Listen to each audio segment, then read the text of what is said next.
I think we will make a start. So welcome everybody to this Whole School Send webinar. So my name's Heba and I'm one of the Deputy Regional Leads for East England and North East London at Whole School Send. And I'm joined today by my colleagues, Rebecca and Michelle. I'm not sure if you wanted to give a wave. So it's Michelle, our regional lead, and Rebecca, who's the other deputy regional lead for our region. So thank you very much for joining us today for the first of our three-part webinar series on preparation for adulthood. We're really delighted today to welcome our guest speaker, Dr. Zachary Walker. Zachary is an associate professor and the head of the Department of Psychology and Human Development at UCL, as well as leading graduate programs in special education and inclusive leadership. Zachary has published extensively on transition, particularly in the areas of preparing for employment and university. So we're very delighted to have you with us today, Zachary, and handing over to you now for your presentation. Thank you.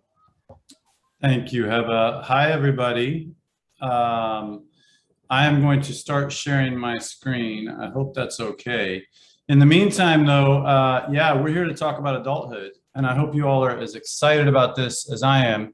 In fact, we're going to find out right now how excited you are. The first task, and by the way, today's going to be very interactive. I hope your fingers are warmed up, so if you need to do any like finger stretching exercises or make sure you're heavily hydrated, all those things, because they're going to be asking lots of questions of you and ask you to participate. And the first question is in the chat box. What's one thing you love about adulthood? You personally, what do you love about being an adult? So let's throw that in the chat box, please. I would love to see what these answers, what we say here. And if you can put your answers in there, that would be amazing. And I'll give you a minute. And by the way, I'm a teacher, right? So I believe in wait time. So we got a full minute for this right here to wait it out, because I understand that some people don't necessarily want to put their stuff in there. I get it, but this is, again, this is participatory. We're going to have some fun here. So please do put in the chat box, what's your favorite thing about being an adult? All right. So we got some people putting in, this is great. Freedom, late bedtimes, control. I love what you put there, Michelle. Choice. Let's see. Some people say that if you don't have kids, you have a lot more choice and independence, right? Like I think that does make a difference for sure. Being able to drive. Yeah, it's funny. Some people love to drive. I personally don't like to drive. People always say, what kind of car would you like? I always say the one that comes with the driver. If I could just have someone drive me around all the time, I would be happy. However, I do have my driver's license, unlike some people on this call who maybe have not been able to get their driver's license yet, but we're not going to talk about them. So anyway, yeah, thank you. Wine. Yes, wine. Someone put wine. These are my people. I am so happy to be here with you. While we're talking about that, though, I do want to highlight the next two sessions, because today's session is really going to be a bit general, and we are going to be looking kind of at long-term plans for adulthood. The next couple of sessions coming up, we'll have some more specific things. So I do want to make sure that we're highlighting those. On the 20th, you've got encouraging independence and promoting positive life outcomes.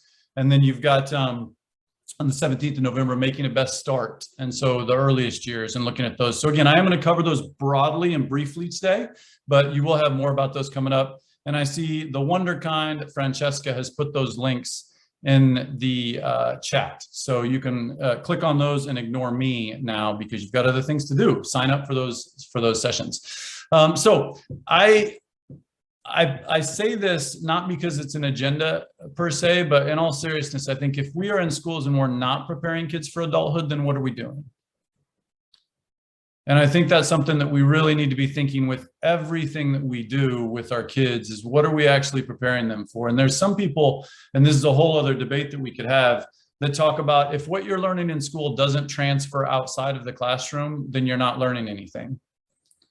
And so when we think about adulthood, we're going to talk about adulthood. I'm actually going to start with employment first, so we can get an idea of what is actually happening in schools. And then we're going to go back to schooling, higher education, some final points. And finally, just a little bit of encouragement, hopefully. So let's look at adulthood. Here's some things that I would like to ask you. You've said what you have enjoyed, but what is adulthood? What is adult, like, how do we define that? So again, go back to the chat box. How would you actually define what adulthood is? Yes, it includes wine, perhaps. It might include driving, but what is adulthood? How would you define adulthood? Let's go to the chat box. After 18 years, so it might be an age. It may be being responsible for your own actions. That could be part of it. Looking after yourself. Okay, so we're now we're getting a little wider, right? The community, it can be community based. Maybe it's not just about ourselves, maybe it's about what we add to the community. Maturity, self-sufficiency in some ways, right? And again, we go back to this idea of making choices about our lives, sometimes being accountable. Yep. I think we have to start with that though, right? Because if we start with that, then we kind of know what are we actually preparing them for. And so if we were to look back through that chat and we actually think about the things we do in schools, are we preparing them for the things that you just listed that are adulthood? And by the way, when I ask questions, I mean for them to be a little provocative, but I'm not saying that you're not doing them. Okay, it's just, I want us to really think about that, because I think sometimes in schools we keep doing things because that's just the way we've done them without actually thinking, what is our end goal, right? And our end goal is really important. And a lot of the work that I've done in this area talks about these things right here. So some of these were actually mentioned and some of them maybe weren't so much. But when we look at adulthood, adulthood could be all of these things, right? And on the first slide there, I gave some credit, and I hope you saw it, to Louise Grimmett and Jen Hurley, because they're two of my former students who are still doing work in this area in both higher ed and in employment. And these are all kind of things that can contribute to what adulthood is. Would you all agree with that? If you agree, put a yes. If you disagree, put a no. If you don't care, put a smiley face or a funny GIF. Either one of those is fine as well. So again, I think when we look here, adulthood is much bigger than sometimes what we just think of it as. It's also things like, paying bills. Is that part of it? Do we all have to do that? If you don't have to do that, please let me live with you, right? But again, this is all part of the piece of being an adult. And so it's about having choice, autonomy, opportunities, access, independence, so that we can do these things, right? We want these things, and these things are what add to us being able to do these things. So when we think about independence as a whole, that's a whole other thing. And many of you mentioned independence as choice making, self-sufficiency, those types of things. But think about what independence means. The ability to travel, the ability to follow maybe rotations or timetables, the opportunities to socialize, all those things. And I want to make sure that I emphasize this real quick, because I know from some of my conversations that sometimes when we talk about independence, parents go, oh, well, they're just trying to not, they're trying to remove supports. And that's not what independence is, right? Independence is not about taking services away. Independence is about students taking the opportunity to demonstrate self-sufficiency. And that comes in a variety of settings. Sometimes that's in school, sometimes that's in work, sometimes that's in the community, can also be in leisure. But that's what independence is. And I know that you all know that, but we have to make sure that we're communicating that well to our parents as well, right? Independence and adulthood go hand in hand. Independence is about choice making to do all those things that we do as an adult, right? So when we think about being independent and being informed, how are we teaching those skills? How do we actually teach that day to day? And do we equip students to take ownership? Because really, when we talk about choices, when we talk about being accountable, right, we're talking about ownership, owning our actions. And it's not like when they turn 18, the light bulb comes on that, oh, now I own my actions.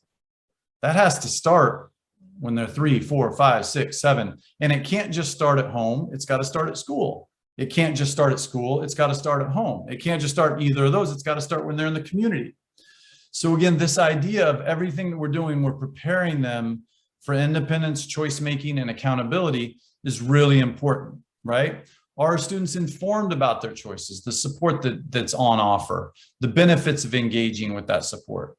These are all things that, and I'm going to ask you this later, but I'd like to ask us this now just to think about.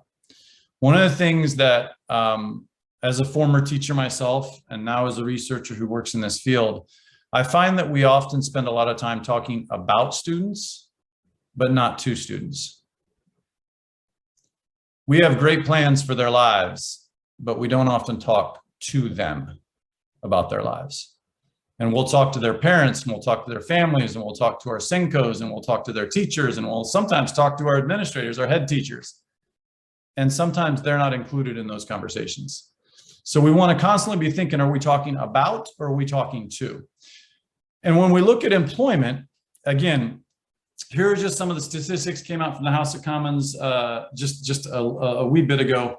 What we know is 8.4 million disabled people of working age, only about 50% are employed. And when we compare that, if you look at that bottom part to our non-disabled populations, and by the way, this is their language, they use the term disabled people. So whether you're a person first or not, I'm using their terminology here. 81% of non-disabled people are in employment, right? But only 50% of our kids, our students, our young adults. And there is a difference here, and this is important. If you look at that, the second bullet point, there's also the difference between unemployed and economically inactive. And economically inactive means they're not working, but they're also not looking for work, right? And that's the point I make here with the star, is that someone who's unemployed, they're actually looking for work and available to start within the next fortnight. So they're looking for work and they're willing to start within 2 weeks, essentially, right? But what we see, if you look at the statistics on the right-hand side of this slide, our employment rate for disabled versus non-disabled is quite a huge gap. And then also, and this might be just as sad, if not even sadder, look at our economic inactivity. Those are people who aren't even looking for jobs. So we've got almost 43% of our kids who don't even think that working is an option or don't want to work. And again, what does that mean? That means they're always going to be dependent on someone else. Maybe it's their family, maybe it's the system, whatever it is. And I know this is something that many of you are working on, but I spoke with one about, oh gosh, this is a long time ago, maybe 10 years ago. I was doing interviews around transitions, and I was talking to a mother whose child was 17, was getting ready to kind of transition to this next part of their life. And we were talking, we had this really great conversation, and all of a sudden she just burst into tears. And she said, "What's he going to do when I'm gone?" And it was the first time she had actually thought about the fact that she wasn't going to live forever, right? And if we've got kids coming out of the system who aren't at least looking and don't think that work is a possibility for them, they're always going to be dependent on someone. And that someone might change throughout the entirety of their life, which doesn't lead to stability, which doesn't lead to lots of other things that are healthy mentally. And so that's also why we see, and this is a little bit of a side note, as you all know, in our population, we see high mental health needs. Right. But one of the things that the reason that I push going as far as you can with education, and I'm so thankful to see in some parts of the world, not everywhere, but in some parts of the world, more and more opportunities for our students with disabilities, including intellectual disability and quite serious disabilities, to go to higher education, is because what we know is that the higher qualifications you have, the more likely you're going to work. Yeah, this is pretty crystal clear. And so when we get kids that just get to 16 and they stop, or just get to 18 and they stop, part of that is because, okay, maybe we've got to find them the right place, but there's also part of it that could be, have we done our jobs? Do they see higher education as a possibility? Do they see higher education as something that they can do next? Really, really critical, because again, we want them to get as many qualifications as possible.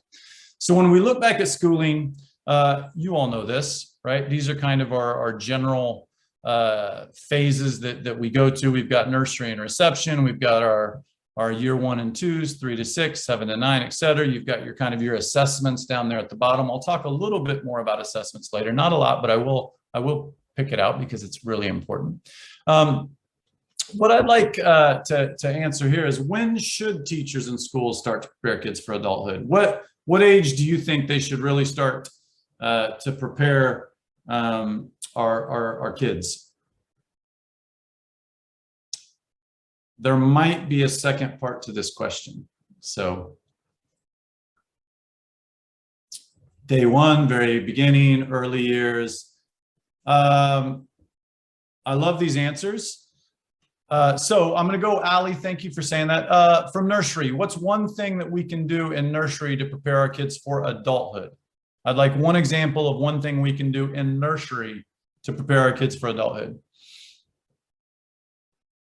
I didn't even put the timer on this time because you guys are so good.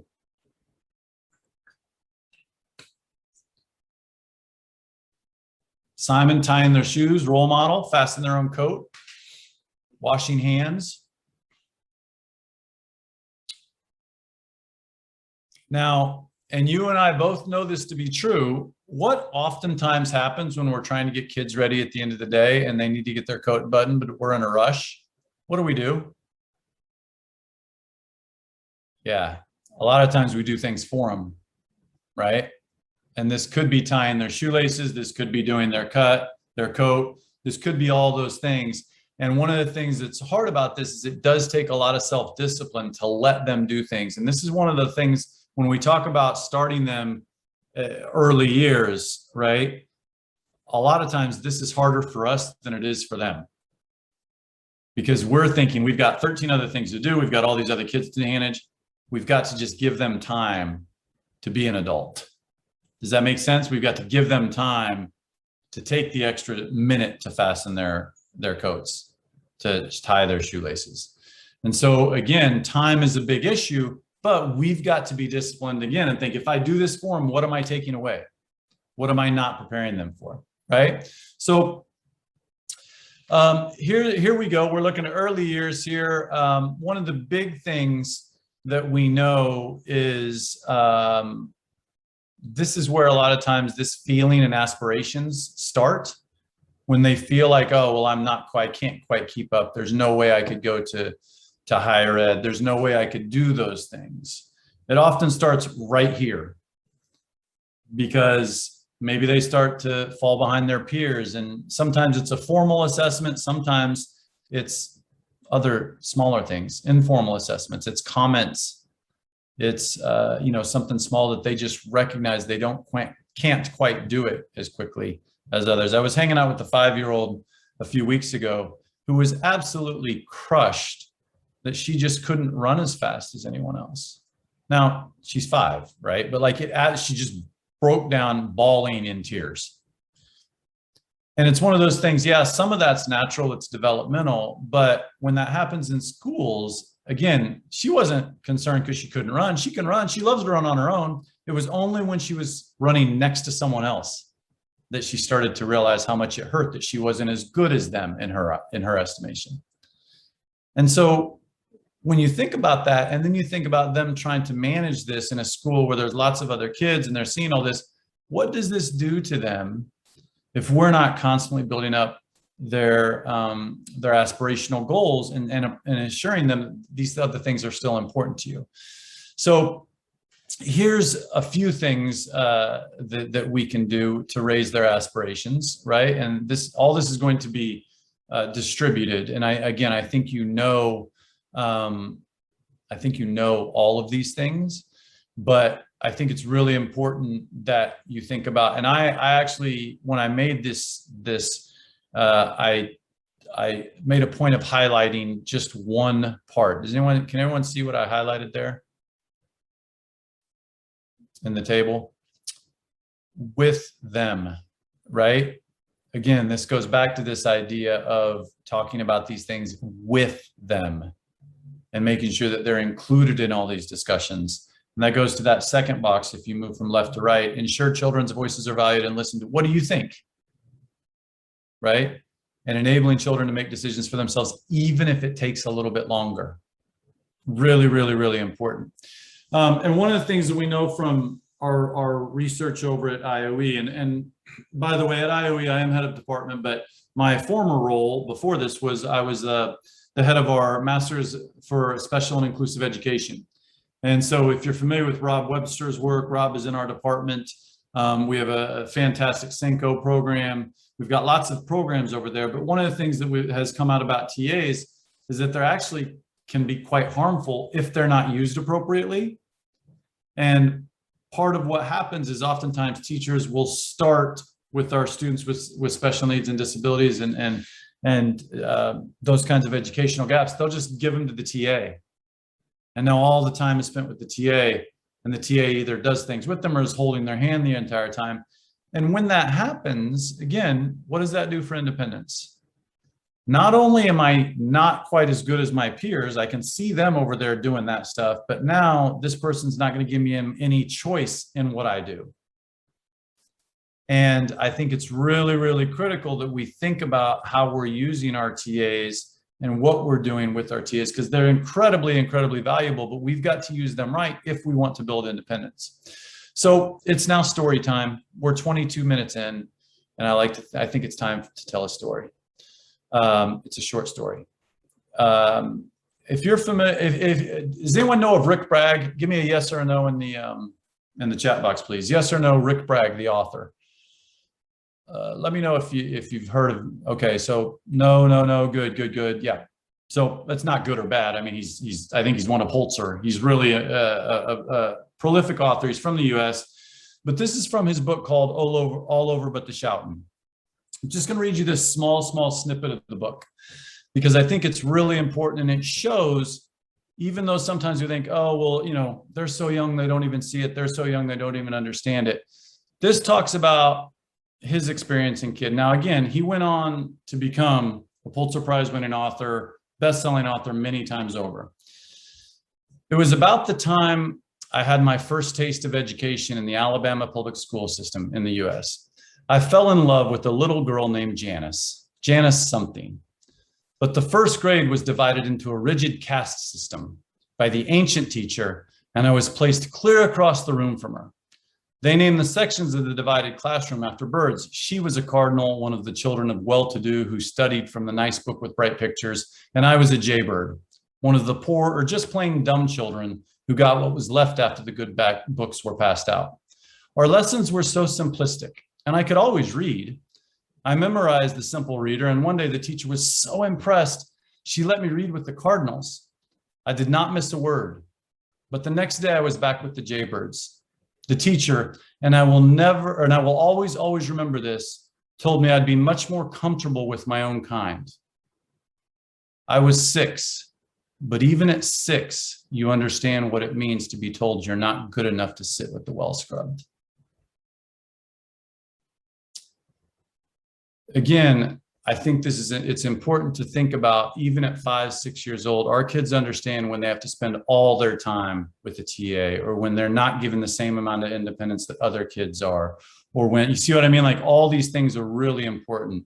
So we've got to make sure that we are thinking, if we're really truly about preparing them for adulthood, part of it is, even these young ages, giving them independence takes us a little longer, those types of things. So once we move out of kind of early years into ages 5 to 11. Obviously, there's lots of things that they can be doing here. Again, all these will be shared, but I think one of the big things, and you know, we have careers discussions, right? But careers discussions are more than just what do you want to be when you grow up, right? What's the next question? How are you going to get there? What qualifications do you need? What are you going to do? Why do you want to be that? Right? Oftentimes we stop with the first question. And one of the things I would encourage everyone to do when you're engaged in these conversations with all of our students, especially our students with disabilities, ask the second and third question.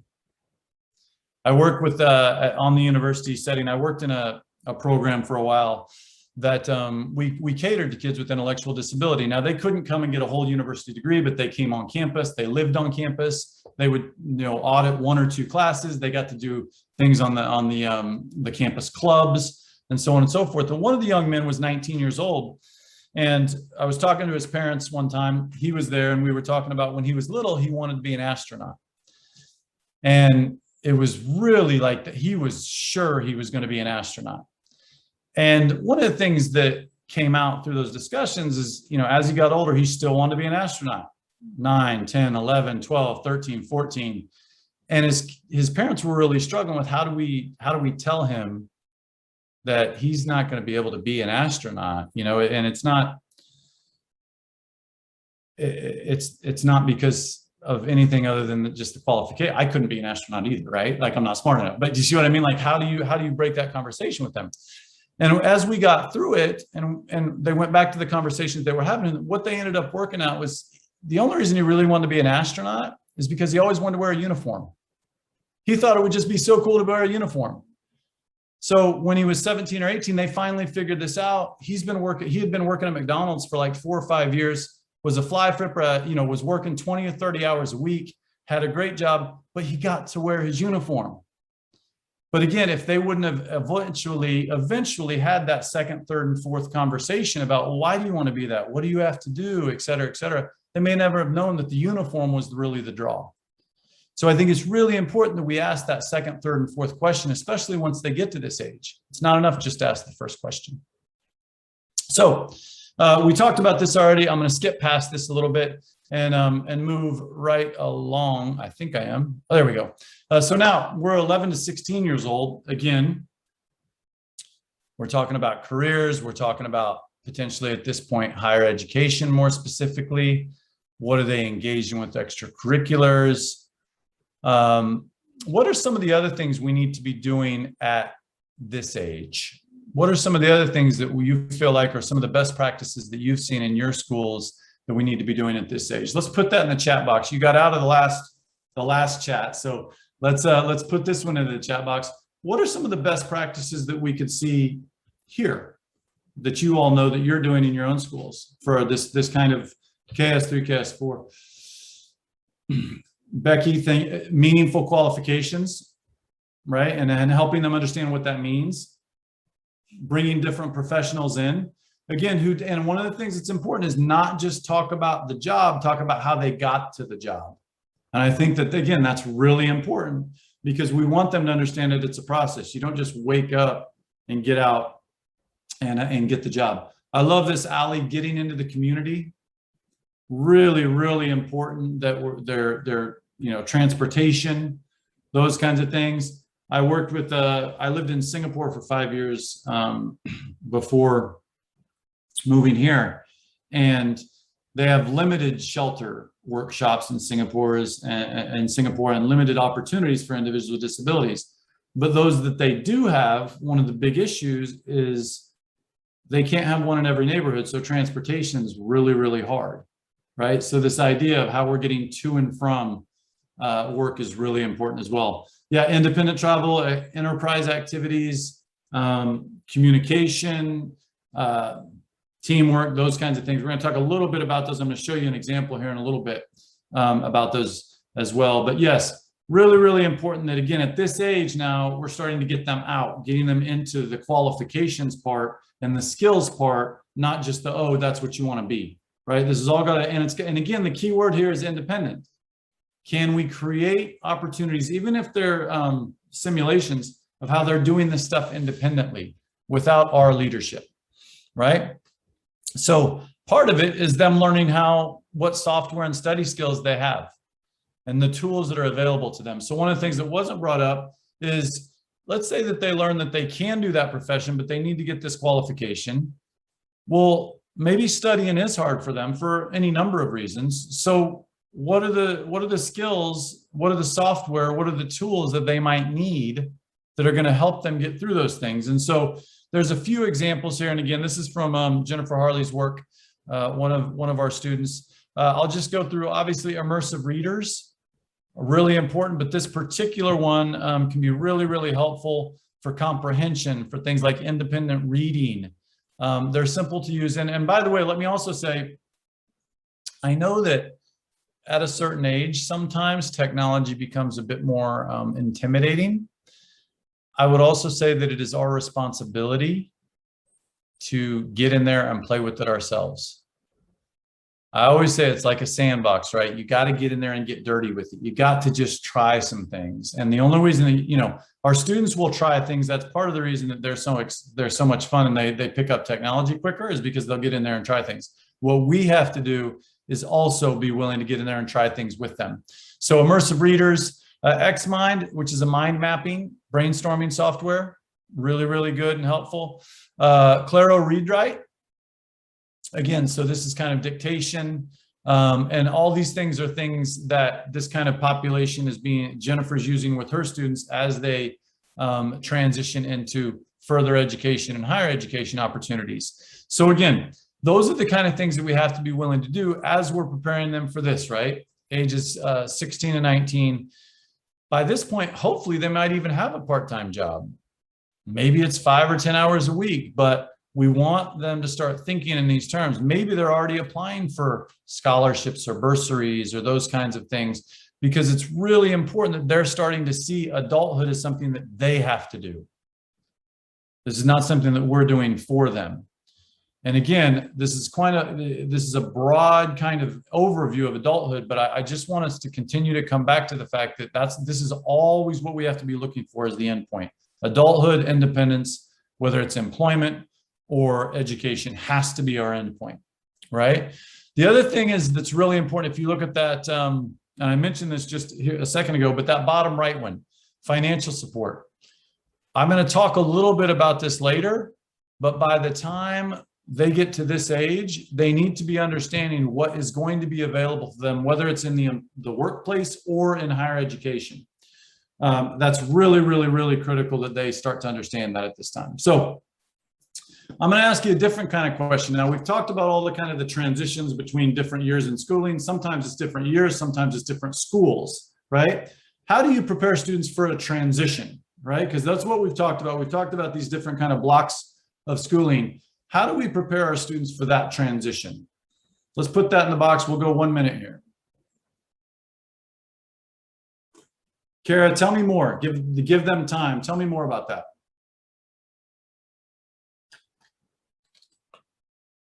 We got visits. Give me more than visits. Give me more than visits. Okay, Alex. Yeah, knowing so talking ahead, right? Talking up. What are the skills they're going to need at this next thing? How can we make that part of the environment? Talking about how it will feel. I think that's a big one. You know, talking about puberty in some cases, talking about relationships with the opposite gender, talking about how it may hurt more or feel greater, or all those things is really important. Routines. Now, thank you, Tracy, for saying routines, because I see this happen a lot. None of you, of course, I know all of you are exemplar practitioners, but there's a couple things that I see happen a lot when we talk about these transitions and we talk about preparing for adulthood. We will explain the routine. We will talk them through the routine. We might even put the routine on a slide. What do we not do? Actually walk with them as they go through the routine. So can you, again, set up a simulation within your own environment that is going to mirror what they're going to be doing in that next environment? Because no matter how much I talk to you about it, once you're in that new environment, it's going to go woof if you haven't done it before, right? It has to be about doing these things as opposed to actually talking about these things, right? The other thing is, and this is really important, are you talking to each other? Are primary, secondary, nursery, are you talking to each other about students? Are you, and when I say talking to each other, I don't just mean sharing plans. I don't just mean sharing paperwork. I mean, are you talking to each other? Are you setting aside time in your diary that this is my list of students coming up this year that I need to be aware of? I'm going to call Heba and say, Heba, walk me through these students real quick. You know what I mean? I'd be interested to hear, is there anything I should know about them? Are there any touch points, etc.? And it does vary depending on setting, but this is one of those things that's really important. We've got to be talking to each other, right? And when possible, include our students in those discussions. And that may not always be possible depending on home situations, et cetera. But we've got to do a better job of communicating information between each other. I think that's absolutely critical. Continue to push, continue to talk, continue to share, right? And yes, and this is what I just mentioned, Heba. Put it in your diary now for the next transition that's upcoming. I've got to set a day to talk to Michelle. I've got to set aside a day to meet with Rebecca. You know what I mean? Like whatever it is, but put that in the diary now, because we all know what's happening. We're starting to transition as well. We get really busy and all of a sudden, oh, well, I'll worry about it later. And it never happens. We've got to be very intentional about that planning, right? And yes, again, including the students, including the families, including the parents is absolutely critical as well. But at the very minimum, and I'm talking the lowest bar, the floor, right? Is that we're doing more than just passing paperwork back and forth between school settings, right? Speed dating event. Ooh, I love it. Love it. I don't know who you are, Andrea, but keep up that good. Y'all better be contacting her. Get in touch with her. She's doing good things. And you know, if you're single dating, oh, I'm sorry, not that kind of dating, but you know what I mean? Like, seriously, have fun, talk to her. That's a fantastic idea. These are the kind of things we have to be doing, right? So we've got to make sure in our local authorities that we are constantly talking to each other, not just passing paperwork back and forth. So again, we've got all these opportunities to transition. And I'd like you to look at your setting and then go, okay, to my right and to my left, if you're in the middle, let's say, who do I need to be talking to so that the next transition is smoother? And here's the thing, if you don't know who that person is, you've got a little bit of time to figure it out, but figure it out. Right? Start thinking about now who you need to be talking to then. All right. So does that make sense to everybody? Give me a yes, give me a thumbs up, give me a no if you need to in the chat box. I just want to make sure this is really clear, because these transitions are what happens in adulthood all the time that we don't even think about it. You know, you walk into the bank and it's something new, you know, if you still walk into banks, right? You go to the tube and all of a sudden the tube's not on the same schedule it's normally on. Or you go to the bus and now all of a sudden the bus is different because it's a new number and it's a new route. These transitions are stuff that maybe we get it. Like, you know, we've just naturally acclimatized to that. Our students don't do that. So we've got to help them with that very intentionally, especially with some of our students, right? So this is the part I'm just going to talk briefly about social skills. It's 2 slides, 2 short videos, but I want to show you something that I think is really important. So this is part of work I did 2010 or 11, and you're going to see a little video here. Now, this is a student with intellectual disability, okay, 20 years old. And I was at a university working with them on kind of preparing for job skills and all that kind of stuff, because she really, to be honest with you, up to that point had none of this kind of preparation other than this is what a CV looks like, or this is what your resume is, but nothing that really was important. And by the way, does anyone know what the #1 barrier to getting a job is for a lot of our kids? Anyone know what the #1 barrier is? Throw it in the chat box if you think you know. Take a guess. If you don't know, that's all right. There are no wrong, well, there are wrong answers, but we love you anyway. What's the #1 barrier? Come on, someone else be brave.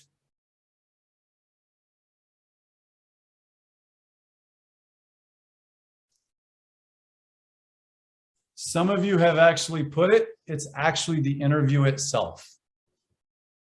Because oftentimes, maybe it's with family support, maybe it's with teacher support. We can figure out some of the other things. We can maybe figure out transport. We might be able to figure out, you know, where the jobs are, because someone, an employment specialist can give us the application. But once I'm in that interview, it's me and the person sitting across from me.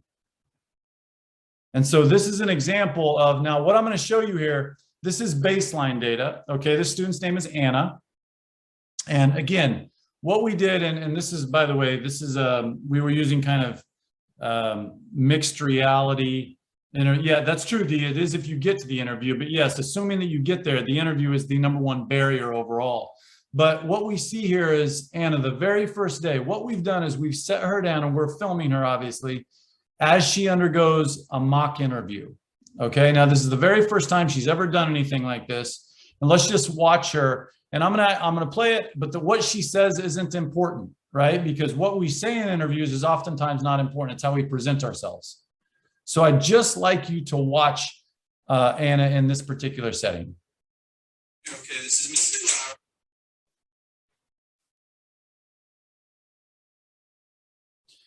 Lauer. As you're watching this, type in the chat box what you're seeing.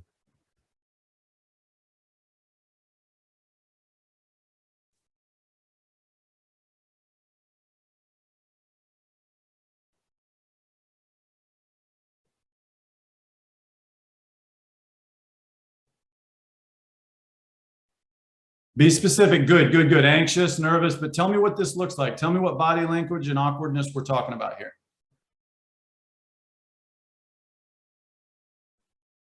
A lot of fear, obviously. Closed posture. Good. How do we see closed posture? What does closed posture mean? Lack of eye contact. Very specific. Great. Fiddling, holding hands under the table. And then what happened to her head? It went up here, right? She started scratching her. Look, she's still scratching her hair. Right? Now, if you time this, and I've timed this, she does this over the course of a 7-minute interview. She scratches her hair for 4.5 minutes. And she'll sometimes bring it down and go right back up. But you see, this is a particular stretch where she's doing this over and over and over again, right? Now, what I'm going to show you now is 5 mock interviews. Okay, now the important thing to understand about these mock interviews that you're about to see coming up is, and before I show you this, I want to explain a couple things, right? It is, yes, you're right. It's absolutely a very clinical environment. That's absolutely true. It's not welcoming. I absolutely agree with you on this. But again, what we were looking at here is we just wanted to see from her perspective what it looks like as an office. You're seeing the background on the green screen. From her perspective, it's an office. It actually looks quite good. But 5 interviews, mock interviews that we did this, and we didn't instruct her on anything. All we did after each interview is we'd say, how did you think that went? When they asked you a question, what were you feeling? Now, I noticed that you touched your head a little bit. What do you think that shows? All we did was ask her questions. It was simple, like it was kind of coaching, right? It was reduced coaching. It wasn't telling her, don't do this and don't do that. It was simply coaching. This is the 6th interview, right? So after 5 practice interviews, now again, what if you could hear her saying she's got more volume and stuff, but just watch everything else you just saw. Now tell me what you see. Hi, Angela. My name is.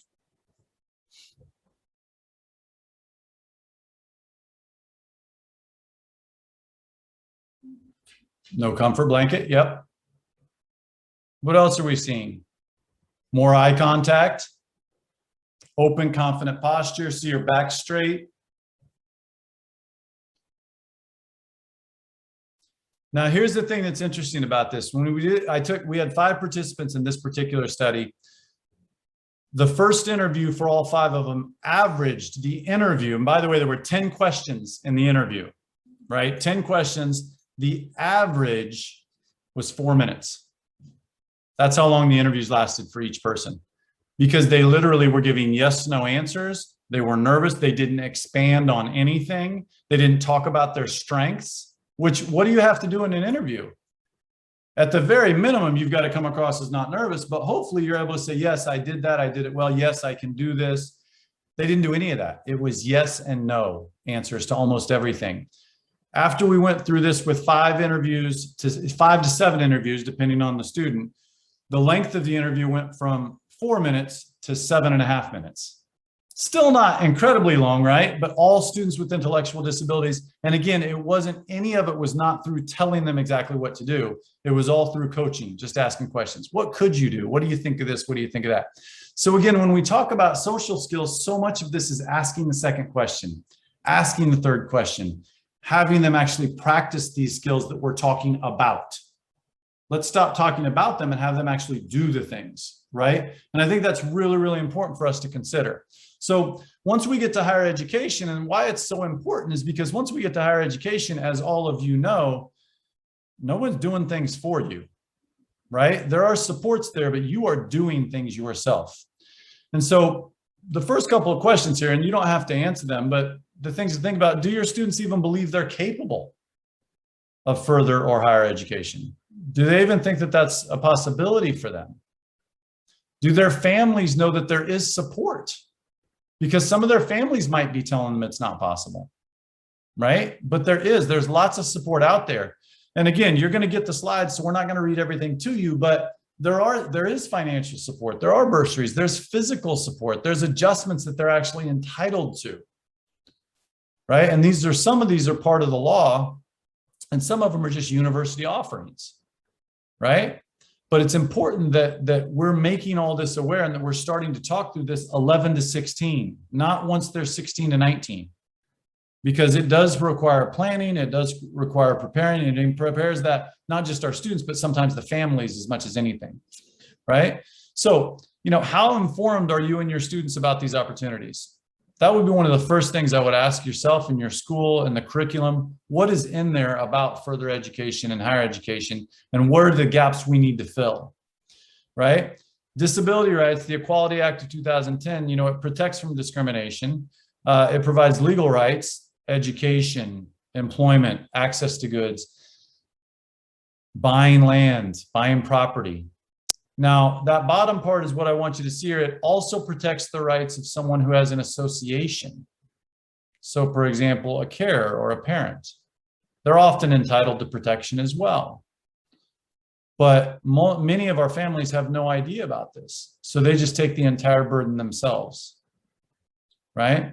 Specifically at higher education, again, that left couple of boxes there, most students, if we haven't kind of, again, planned for this and put them in these situations and simulated these, they're going to experience some mental health problems because it might be the first time that they've been in these kinds of new environments. And some will actually receive their diagnosis at the university, right? Because it's the first thing they've realized that they might have a disability. But I think this is bold point in the middle is the most important thing. And this is where families have to know, and you can help. Do you know within your area, wherever you are, the universities and their disability support offices? Do you have a list of all those? So for example, if I was to say UCL, East London, King's, all Birkbeck, all the schools, right, that are here in London, do you have a list of their disability support contacts that we could provide to families so that they can, again, start these conversations early? Right? Students need to be visiting campuses 2-3 years before they get to that point, if this is something they're interested in. And again, why are they interested in it? Because we know they're going to have more employment, more individual choice, and more autonomy if they have certifications and qualifications. So again, once they get in, that disability support team will know what kind of adjustments and things that they can have. Sometimes it includes supports and actual people. Sometimes it includes just technology. It can be all number of things. But there are supports even in higher education that they are entitled to. They also have the DSA, the Disabled Students Allowance, right? It can help fund equipment. It can help fund things like, we've got a couple students right now who they need higher desks, right? The raised desks, because they can't sit for long periods of time. That's not just faculty, that's actually students. So we can have access to those things in certain classrooms. All these things can be really, really important, but look at that bottom left bold statement. These things take a while. And the biggest thing that I see being on a college campus and having worked on college campuses in this field for probably 12 years is there's two things. Number one, students don't want to advocate for themselves. They don't want to admit they have a disability because they've had such a hard schooling experience. But number two, they wait until 3 to 4 weeks in to get the support they need. And then it takes an additional 12 weeks in some cases. Now that's one full term or semester in many cases that they haven't had support. So what do you think has happened to their grades? What do you think has happened to their marks? What do you think has happened to them socially? By that point, they've given up.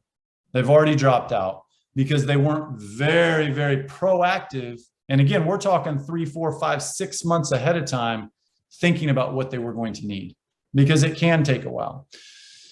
Again, sometimes students will also, or universities will also reimburse depending. So ask. We've got to ask these questions, right? We've got to be talking about parents, making sure parents give consent where necessary, all these kinds of things. but that's got to be part of the conversation. 11 to 16, early. Those things have to be part of the conversation. I'm going to skip this again, same kind of thing, but it's important to know that some schools, if you've been in touch early, actually have transition programs that actually start before the rest of the students start.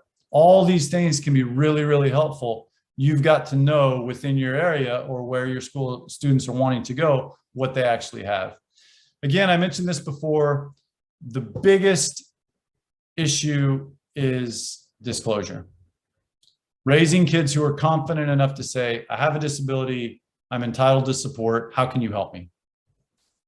And part of the reason this is challenging is obviously there's the social part of it, but there's also the fact that we haven't had those conversations with them and had that conversation over and over again. You know what, Michelle, come in today and I want you to tell me that you have a disability and what you're entitled to. Heba, I want you to tell me specifically about your disability and what you're entitled to. See what I mean? Like, we have to start doing that stuff early. So by the time that they get to university, it just rolls off their tongue. They're so used to finding their support and saying those things and being crystal clear about who they are, what they're about, and what they need, that it's not 12 weeks later that they actually get support. This happens immediately, right? Really important. But we've got to know who those people are on the university so we can bring them into it. So again, you can see here again some of the overall things for higher education. You will be getting the slides, but I think it's really important that you're showing these. Michelle, I will get back to that question at the end once we open it up, which will be in 5-10 minutes. Or maybe I'll just talk so I don't have to take any questions. Who knows? I've got the power. Francesca, thank you for that. So employment rights, a lot of the same stuff that we're talking about with higher education, right? The Equality Act 2010 covers lots of things, but it's important to know that. It's important that they understand the law as much as they understand anything else so that they can self-advocate, so that they will disclose and know what they're getting into, right? You're talking about job offers, you're talking about the interview settings, you're talking about promotions, you're talking about all these things, all part of getting and keeping a job. Reasonable adjustments once they're in the workplace, right? I'm sure you all are aware of this because you're in the field, but are they aware of it? Do they know ahead of time that if they're going to be on their feet long term, that maybe there are some adjustments that the people can make? Because those entry-level jobs are entry-level jobs for a reason. They're hard, right? They're oftentimes hard work, but there are adjustments that they are entitled to. Recruitment, how it happens during the recruitment phase. So are young people aware of their recruitment and employment rights? Not just the fact that they want a job and the qualifications to get there, what are they actually entitled to once they get there? Really critical to think about.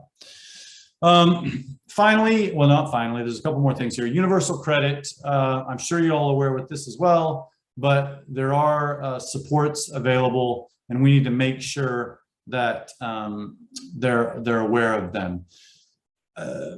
Is there anybody that works for Access to Work here? If you work for Access to Work, just identify yourself real quick in the chat, please.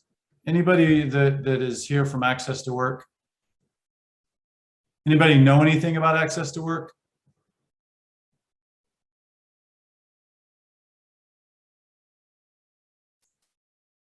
Okay, without calling anyone out, Access to Work provides support, again, for people in the workplace. Everything I've heard is that they're terrible. I'm just going to be very honest, that it takes too long. We have an employee right now who's just starting. She's a neuroscientist, brilliant colleague who has access to some things. Thank you for putting that in there. And they've said, oh, well, we need this. And by the way, she's been chasing this case for about 2 or 3 months. And Access to Work said to us, oh, we need to come in tomorrow. Sent it at 5 o'clock on a Thursday. We need to come in tomorrow to evaluate the space. We wrote back and said, we're so sorry, can't be there tomorrow, but happy to come in next week. You let us know. And then they just closed the case. They never followed up with us, never did anything. And this is a repeating pattern. Now, again, I don't like to talk bad about organizations, but what I do mean is that if you have an advocate and you can disclose and you can really push for things, you can get them. But there are going to be delays, and our students have to make sure that they are aware of what those delays are and don't wait till the last minute, because so much of it is planning. So again, these are some of the other things that they will help with. You're going to get all of this. There are also DFE supported internships. Do your students know about them? Do we know what we can do with them? A supported internship type of study program specifically for young people 16 to 24 with special educational needs or an EHC plan. So again, what do those internships look like? How much are we talking about them? Really important that we do that. Okay, so just going to make some final points and then we can open it up for discussion. Are they allowed to turn their cameras on after we get done with this? They can't turn their cameras on, but I want to see all the beautiful people. I mean, I get like 5 beautiful people and that's great, but that's okay, people. Here we go. Final points. First of all, life goals. And I would like you to think of 3 of your students, or just pick one of them. Do you really know what they want in their future? Have you had oh, by the way, I don't want to say, again, I'm sure there are stories of good access to work, but thank you for posting that. I also know that, again, my experience and the people that I've worked with have been really bad, but I'm sure there are bright spots. There are always outliers, right? But think of your student. Do you really know what they want in their future? I'm going to ask you some very specific questions about that one student that's in your mind. All right. Do they want a family?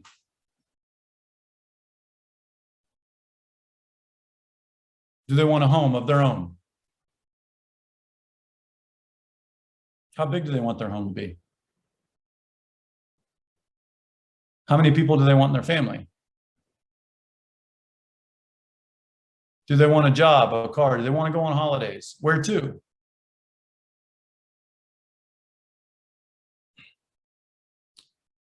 Do they know what they'll need to finance all this? Have you actually spent time breaking down, okay, so you want a family of 4, you want a car, you want to buy a mansion, I saw someone said. What kind of car do you want? Oh, that's a beautiful car. Yeah, let's look at what that costs. Right? So how are you going to pay for all that? Well, then let's look at the salary. No, don't forget about taxes, right? Does everyone here pay taxes? Again, if you don't, I'm moving in with you, please. But do you see what I mean? Like this is the second, third, fourth questions that we have to ask. Because what we're trying to work back to is, okay, so if you want that, that is a realistic life for you. In some cases, it may not be, but and again, when they're small, we want to have these aspiring conversations. That is a realistic life goal for you. If you're doing this and you've got to get this qualification, and that's going to take 3 years of school. And okay, so let's think about school. So then we need to do this. Does all this make sense? You know what I mean? Again, we oftentimes stop at the first or second question.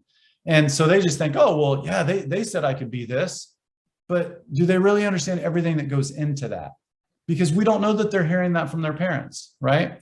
And this is ultimately comes down to, are we teaching them to inquire more? Are we teaching them long-term planning? Because it's not just, listen, when I was 6, I wanted to be a fireman. I had no idea how much they made. I had no idea that I had to be physically fit. I didn't know any of that stuff. I just thought it looked cool.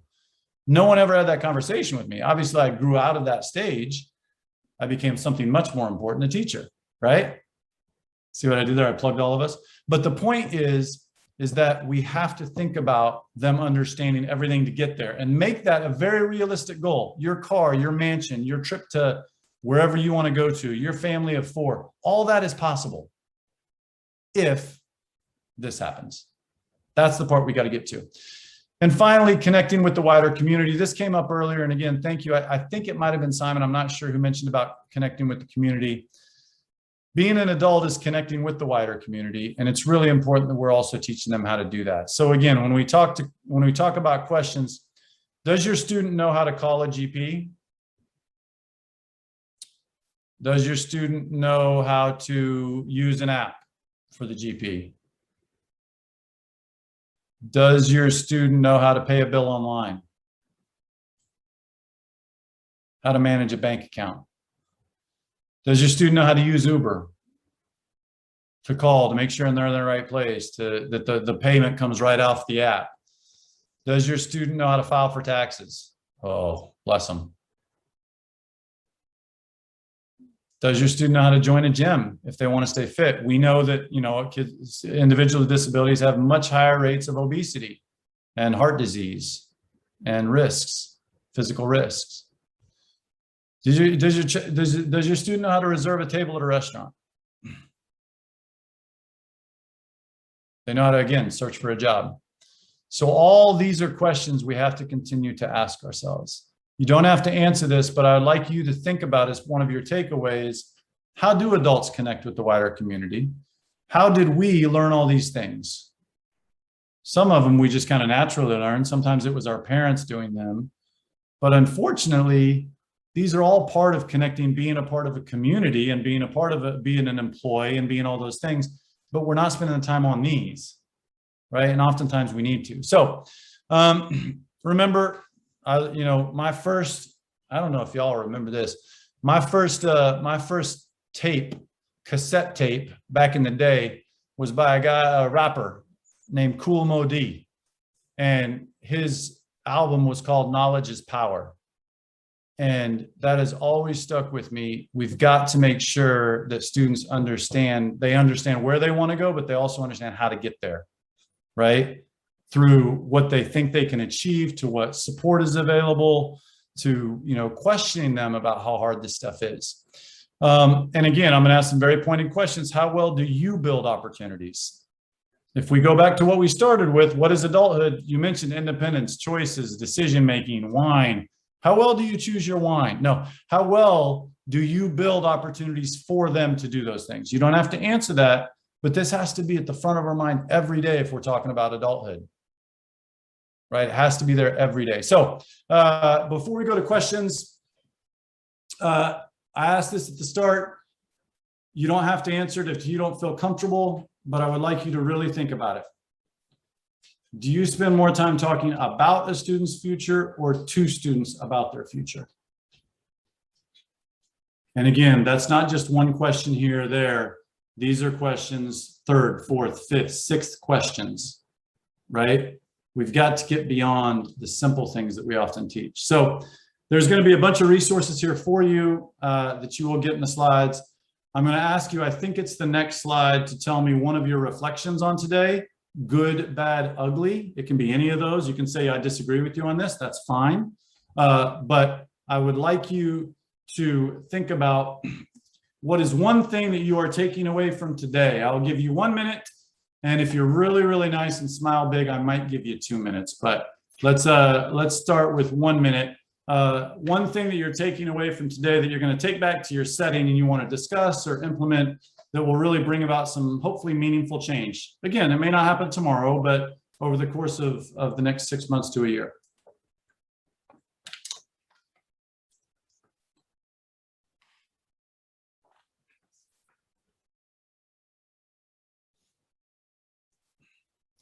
Mock interviews, asking the second and third questions. Yeah, I think that idea of having them do everything, not just talking them through everything, is really, really critical, right? And again, some of it's small. You all talked about tying shoes, fastening coats. Those are really important. So we can't let time get in the way of those small things. We have to be very intentional at every stage. What's one more thing that can offer independence? What's one more thing they do rather than we talk about, right? Love that. Yes, if I can scroll back up. Oh man, I missed it now. Dang it. Hold on. Paula, yeah, you're invited to a lot of meetings about kids, right? I worked with taught 10 and 11-year-olds. And one of the things he started implementing was that kids ran the meetings at 10 years old. Kids ran all meetings that were about them. So the support teacher would come in, the main teacher would come in, the parents would come in, and the kid had to run the meeting. Now he would practice. How do you put together an agenda? What do you want to say next? Who do you want to call on next? But the kid ran the meeting because it was about them, right? Those are those small little things. At 10, 11 years old, adults are walking into a meeting, sitting around a table, and the kid's in charge. That says a lot, right? It says a lot to the kids. So we need to start doing more of those things. So let's see. Again, those 2 sessions that are coming up, I believe there is a link in the chat that was so helpfully provided earlier. Please do reach out to me. Again, we're going to stay and talk a little bit here in a minute, but I want to put that up there. Please do reach out, send me a tweet. You can look me up at UCL. These are important discussions, and I do get the chance to work with schools sometimes on this. I would like to thank the whole team here, whose I think faces you can see, for inviting me today. Really, really genuinely appreciate the opportunity to speak with you all. I'm going to stop sharing my screen, and then we can open it up for the questions. And I guess, Heba, are you moderating this, or what's happening now? Tell me. Yeah, we have a few questions that have come through, but if you have any more, please do pop them into the Q&A. And I will put the first question to you, Zachary, which is there anything that parents or young people can do if employers are refusing to make reasonable adjustments? Well, yeah, I mean, I think, contact the appropriate authority. I don't mean local authority, you know what I mean? But there are, within those links that I gave you, there will be websites, contact people, etc., which will be able to deal with complaints, all those things, because a lot of this is legislation that has to be followed.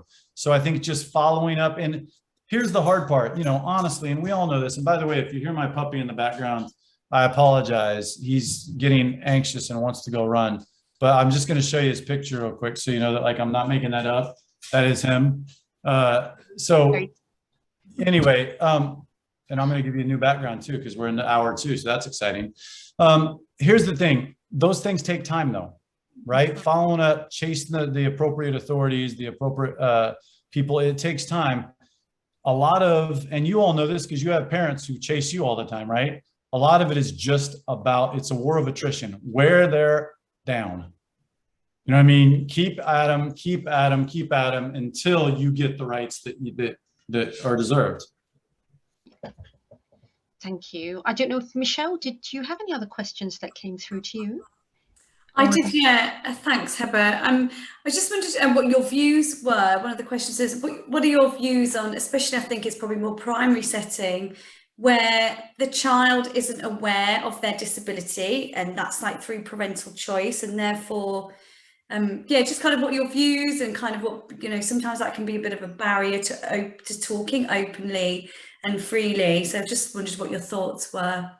Yeah, so working in Asia for a long time, it was partly cultural, and sometimes it's cultural, sometimes it's not. But what I've tried to do, and sometimes this works, sometimes it doesn't, is I try to frame the question around honesty.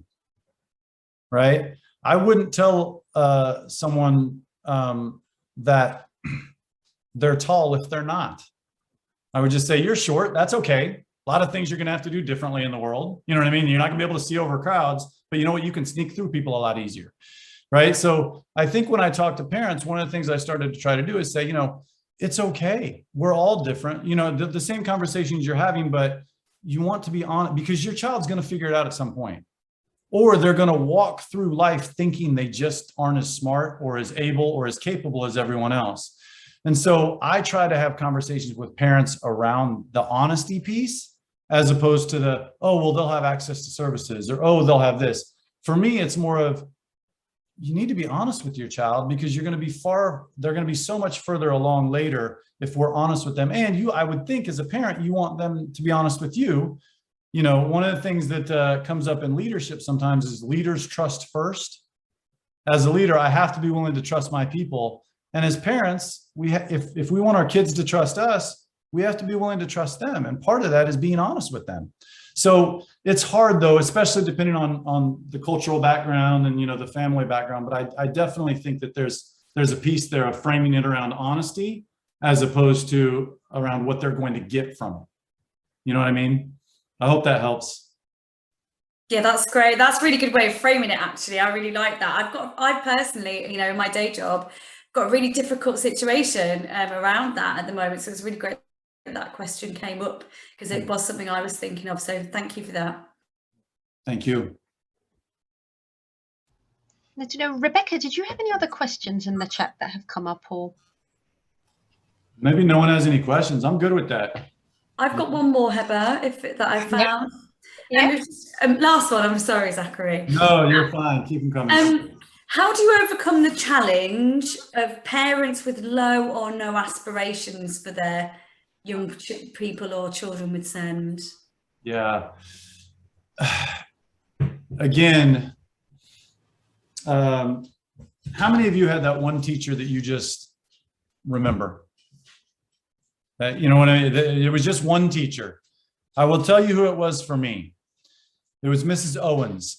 Now, Mrs. Owens was my year 3 teacher. So I was 8, 9 years old, something like that. And she was about on me, like so tall, a Black woman. And she let me know I was not getting away with anything in her class. Now, up to year 3, I might have been a little ornery. And no matter what my parents did, no matter what other teachers did, I was still honoring, right? But Miss Owens was the one who kind of showed me that I didn't have to be that way and I could still have fun. I could still do all these other things.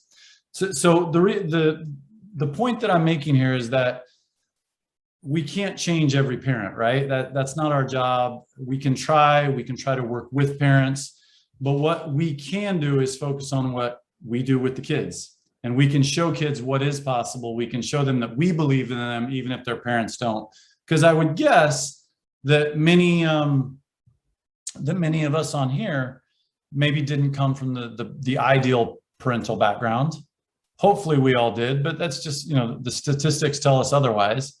And yet there was probably one person, maybe it was a teacher, maybe it was a coach, maybe it was a musician that they were taking, you know what I mean? There was always that one person. And it's that whole, I can't remember who it is. What's her name? She's an American educator who says, every child deserves to have one adult who's irrationally crazy about them. It doesn't make sense, but they're irrationally crazy about them.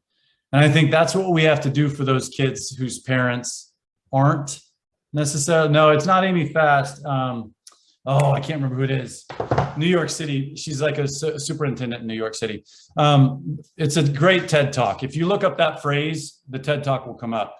But I think that's part of what we have to do when we know that there are parents like that who, we try to work with the parents, the whole thing. Yes, I think it is Rita. You're absolutely right, Rebecca. We have to make sure that the kid knows that we're irrationally crazy about them and we think that there's a lot of potential there. And I think that's all we can do, is show up every day for that child.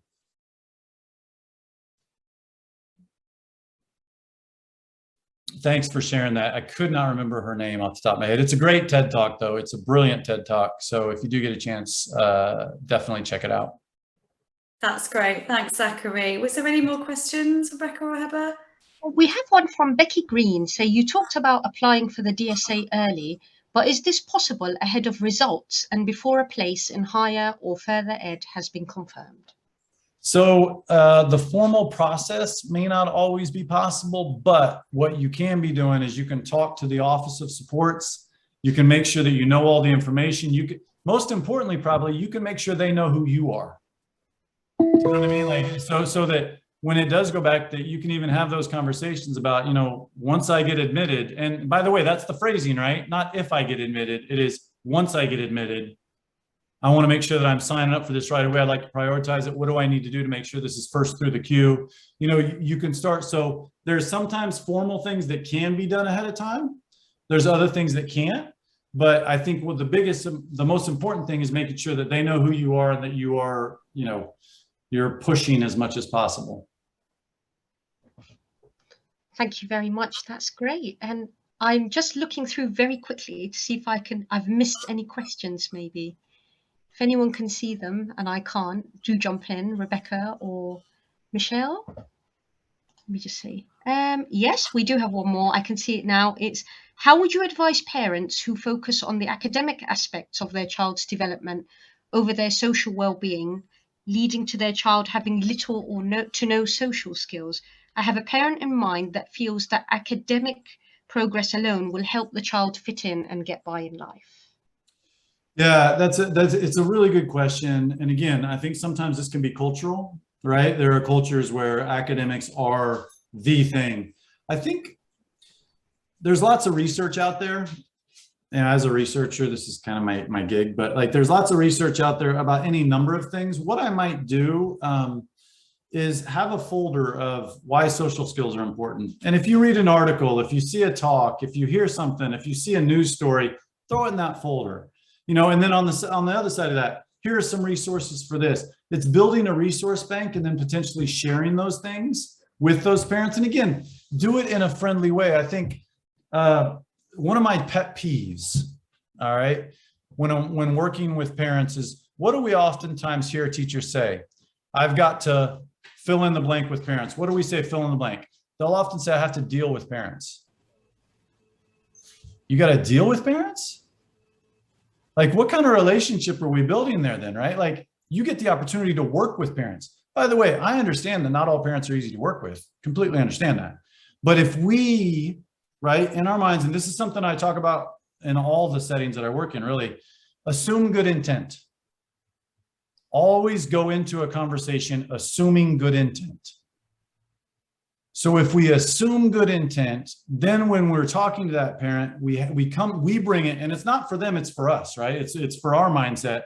When we enter that conversation with those parents, we say, hey, you know what? I understand academics are a focus, and they, you know, those are important. They're really important. However, some of the research shows, I'd like to just share this with you because I really don't want Johnny to have great grades, but then not get by. And research shows that actually, I think our goals for Johnny to go, it's going to require some of these other things. So take a look at it. Let's follow up, have a conversation later, but I'd just like to send you a couple of resources to explore.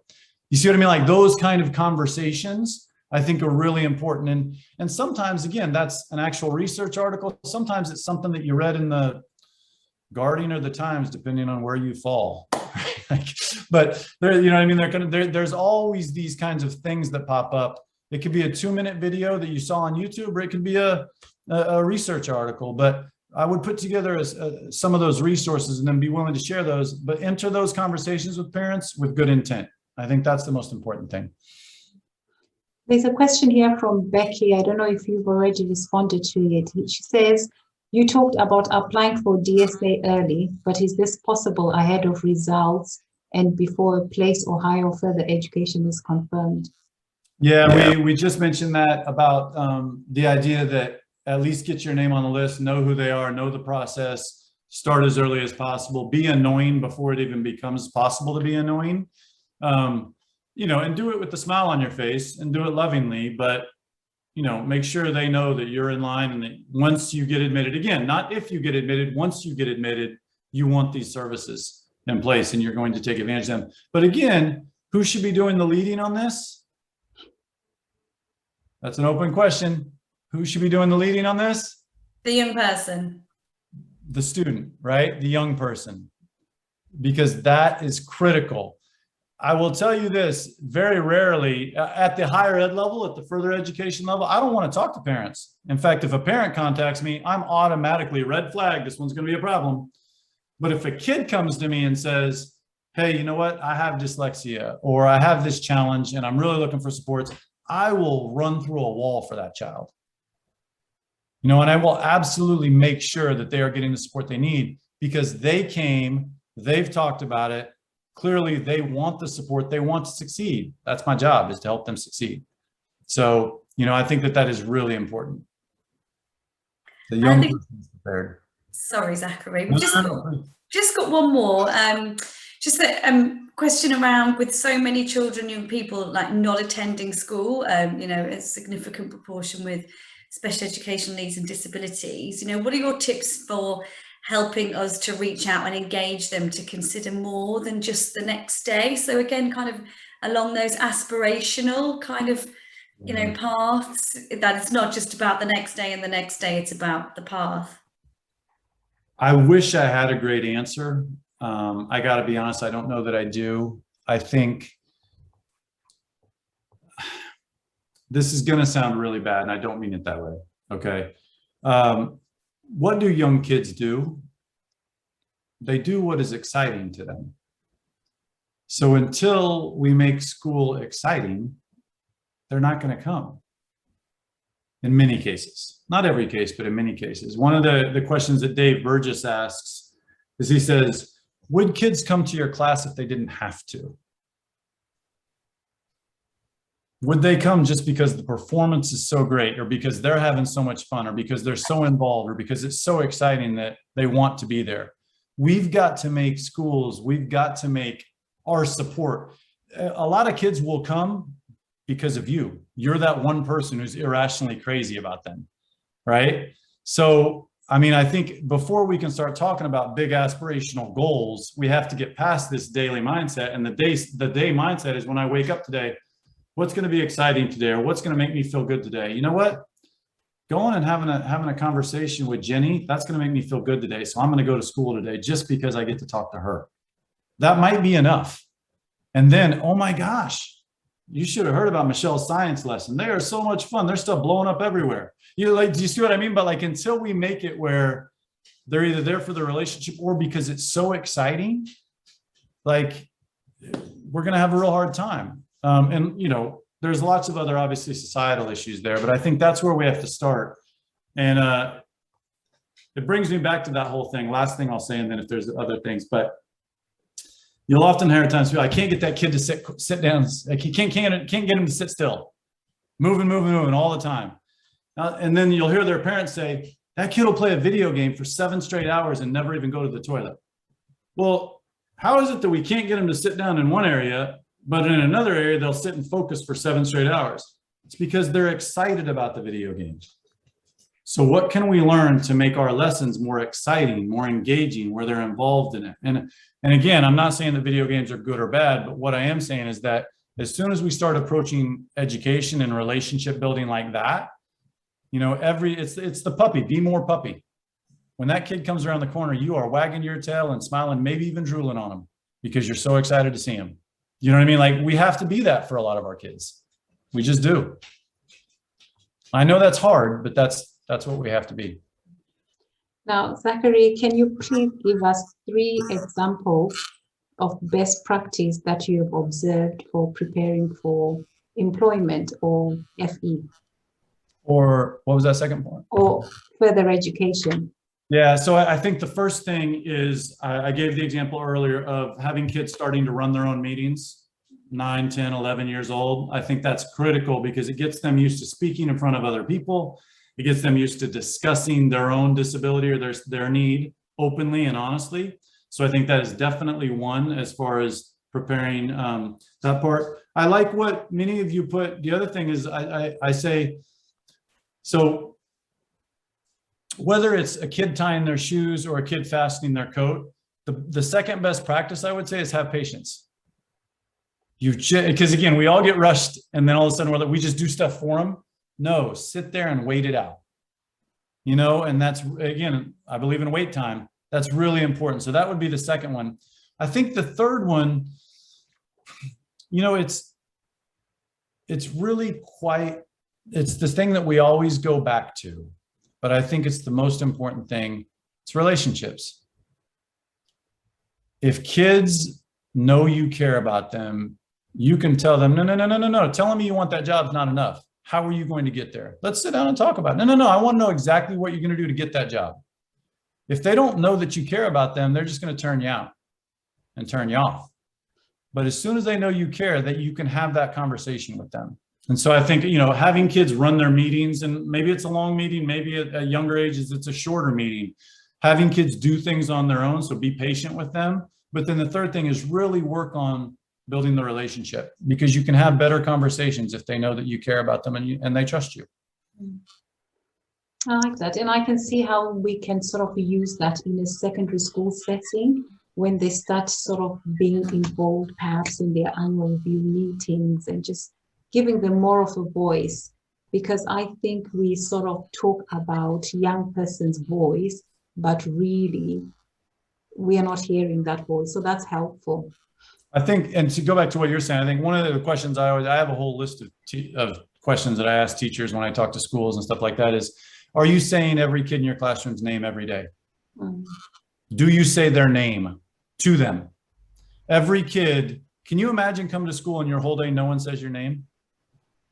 no one recognizes you as an individual. So we have to make sure that we are making sure that every, you know what I mean? And honestly, what I used to do when I was first teaching, until I got in the habit of it, is I'd have a list of all my kids. I just make a check mark as I went through the day. So I knew by the end of the day, I haven't said their name yet. I've got to make sure that I say something to that child today. Do you know what I mean? Like, so that's a very practical way, but again, it's building relationship. It's them hearing their voice or their name from your lips. And that's critical.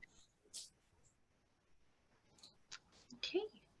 I think we will probably wrap up now. And if anyone does have any further questions, please send them on to us. And we will send them on to Zachary if you so kindly give us time to answer. Thank you very much, Zachary. It's been great having you and really, really informative. Lots of practical takeaways. And thank you to everybody who's joined us today. Please do remember to fill in our survey. I know Francesca has put the link in the chat, and we really look forward to having you join us for webinar 2 on October the 20th. Thank you very much, everybody. Thank you all. Smile. Have a good night. Bye. Bye.